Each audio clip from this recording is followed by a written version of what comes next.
নমস্কার বন্ধুরা, good morning. এই যে কালকে ব্লগটা দিতে পারিনি, শরীরটা একটু খারাপ লাগছিল ওই জন্য। তা যাই হোক, আজকে সকাল সকাল ব্লগটা স্টার্ট করে দিয়েছি। হাজব্যান্ড বাজার থেকে চলে এসছে, বাজার করে নিয়ে চলে এসছে। তা এগুলো গুছিয়ে হাজব্যান্ডকে দুটো রুটি করে দেবো, রুটি খেয়েও বেরিয়ে যাবে। তারপরে হচ্ছে বাদবাকি রান্না করব। তা আজকে ঋতুবুনকে বলেছি, ঋতুবুন আমার মাথায় একটু তেল দিয়ে দেবে। তো বলেছে ঠিক আছে বৌদি, তুমি এগুলো গুছিয়ে তাড়াতাড়ি করে নাও, আমি একটু ঘরগুলো ঝাড় দিয়ে নিই, তারপরে দিয়ে দিচ্ছি। তার আমি বললাম ঠিক আছে, ততক্ষণ আমি সবজিগুলো ধুয়ে নিই, ধুয়ে পরিষ্কার করে জানলায় রেখে দিলে পরে রোদ্রে শুকিয়েও যাবে। আর হচ্ছে কাজটাও আমার তাড়াতাড়ি হয়ে গেল, এদিকে ধোয়াও হয়ে গেল, রোদ্রে শুকানোও হয়ে গেল আমার। তত সময়ে আমি মানে শুকিয়ে গেলে ফ্রিজে রেখে দিতে পারবো। তা যাই হোক, শরীরটা একটু খারাপ লাগছে বলে কালকে তো ভিডিও দিতে পারিনি। কেন যেন পায়ের মধ্যে ব্যথা করছে, আবার ওষুধ খেলে ঠিক হচ্ছে, কেমন যেন ভেতরে দুর্বল দুর্বল লাগছে, কেমন অস্থির অস্থির লাগছে। তাই যাই হোক, ওই আর কি চলছে, ফিজিওথেরাপি করছি ওই। আর ওষুধ, ফিজিওথেরাপি সমস্ত কিছু মিলিয়েই আর কি চলছে। তা যাই হোক, ঋতুবুনের বাসন সব তো আগেই মেজে দিয়েছে, তারপর এখন ঘর ঝাড় দিচ্ছে। তা বাইরেও প্রচণ্ড রোদও উঠেছে, এত রোদ দিয়েছে আর এত গরমে টেকাই যাচ্ছে না। কি বলবো, বৃষ্টি হলে একটু ভালো লাগছে, একটু হাওয়া দিলে মনে হচ্ছে যেন, বৃষ্টি হলে একটু হাওয়া দিলে মনে হচ্ছে যেন প্রাণ ফিরে পাচ্ছি আর কি। যাই হোক, আমার এই মোটামুটি সবজিগুলো ধোয়া হয়ে গেছে, আর একটু আলু রয়েছে বাদি, আলুটা ধুয়ে নিলেই হয়ে গেল আর কি। তারপরে ডাঁটা শাকটা ধুয়ে নেব, ডাঁটা শাকটা দিয়ে আজকে হচ্ছে চিংড়ি মাছ দিয়ে বাটা খাবো। এর আগেও খেয়েছিলাম, বেশ ভালোই লেগেছিলো। তাই এই যে আজকেও নিয়েছি, চিংড়ি মাছ দিয়ে ডাঁটা শাক দিয়ে বাটা খাবো। আমার কাছে তো বেশ ভালোই লাগে বাটা। আর আমার কাছ দিয়ে না, আমার ছেলে মেয়ে সবাই বাটা এগুলো ভালোই খায়। দেখুন, ধুয়ে রাখতে না রাখতে শুকিয়ে গেছে প্রায় সবজিটা। আর এত গরম আর এত রোদের তাপ, একটুতেই শুকিয়ে যায়। আর হচ্ছে আমার ওয়াশিং মেশিনটা তো নষ্ট হয়েছে, সঙ্গে ফ্রিজটাও ডিস্টার্ব দেখা দিয়েছে। এক এক করে আমার সমস্ত জিনিসই যেন নষ্ট হচ্ছে, জানি না কি হলো। তা যাই হোক, এগুলো আস্তে আস্তে পরিষ্কার করতে থাকি। আর এই যে ঋতুবুনোর কাজ হয়ে গেছে, তেলের বোতল নিয়ে যেতে বললো, তেলের বোতল বের করে নিয়েছি। ঋতুবুনোকে বললাম দাঁড়াও আমি আসছি, ঝাড়ফাট দেওয়া হয়ে গেছে ওর।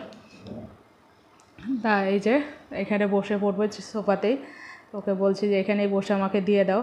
তাই যে তেলের বোতল নিয়ে ঋতুবুনো চলে এসছে, আমি তেলের বোতল নিয়ে এসছি আর এই ঋতু দিয়ে দেবে।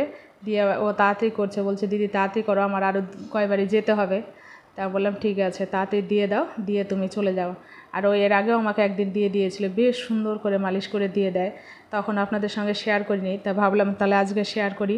তাই এত সুন্দর দিয়ে যায়, কি বলবো, পার্লারও বোধহয় এত সুন্দর করে দেবে না।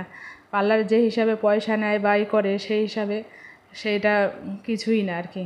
তা ভালোই লাগছে, ডলে ডলে দিয়ে দিচ্ছে, আমার তো বেশ আরাম লাগছিল। আর আমি ঘুমই পাচ্ছিল সুন্দর করে ডলে ডলে দেওয়ার পরে। আর মনে হচ্ছিল না যে উঠে গিয়ে রান্না করি। তা যাই হোক, রান্না বান্না ফটাফট করে নিই, নয়তো আবার হাজব্যান্ড অফিস থেকে চলে আসবে।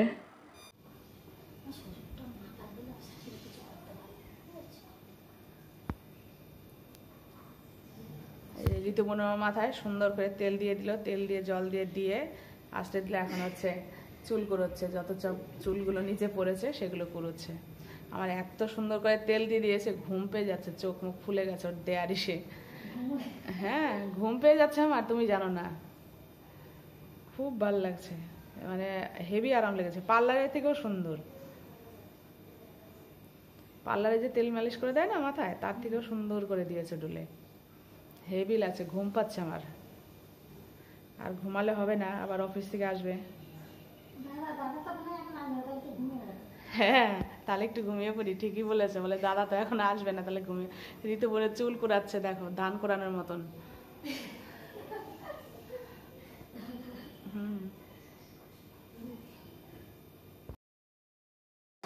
এই যে বন্ধুরা, চিংড়ি মাছ দিয়ে ডাঁটা শাক আমার ভাজা হয়ে গেছে প্রায়, এখন তুলে নেব, তুলে একটু ঠান্ডা করে নিয়ে তারপরে হচ্ছে মিক্সিতেই বাটবো। কেননা শিলনোড়ায় বাটার আমার ক্ষমতা নেই, যে ওটাই করব, সেই ক্ষমতাটা নেই। তো যাই হোক, এই যে ঠান্ডা হয়ে গেছে, মিক্সি বাটিতে দিয়েও দিয়েছি। এখন এটাকে বেটে রেডি করে নিই। তারপরে হচ্ছে এখনও স্নান করব, মাথায় শ্যাম্পু দেবো, তারপরে খাওয়া দাওয়া মানে এখনও অনেক টাইম। এই যে বাটাটা হয়ে গেছে, বেশ গ্রিন হয়েছে দেখতে, কিন্তু খেতে হেভি টেস্ট হয়েছে। আমি একটু টেস্ট করে দেখলাম, মানে হেভি টেস্ট হয়েছে, মানে বলার মতো না।